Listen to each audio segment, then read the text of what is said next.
Morning everybody, or maybe you'll see this in the afternoon. Here's southern Missouri, up here on the hill. It's 63 degrees. The temperatures are slowly starting to drop. It's about 12:30 in the afternoon. I've been out in the yard getting some laundry. I do the laundry outside. I've had the hose going. You can see it's already knocked over my chair. There's my laundry drying on the line. That's how we dry laundry at the end of November in southern Missouri. Yeah, the winds are really coming in now. Let's do a Weather Channel thing. See, it's almost knocking me off my feet. I'm trying to keep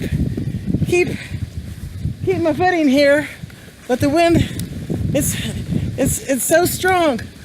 Okay, anyway, it's strong, but it's not that strong. But yeah, we'll get this laundry dry. Couldn't have it outside. Temps are supposed to be down into the 20s tonight. We'll have a cold day tomorrow, then we'll rebound back up into the 40s and 50s for the rest of the week. But didn't want that laundry to freeze sitting out there in the tub. So talk to you later. Bye.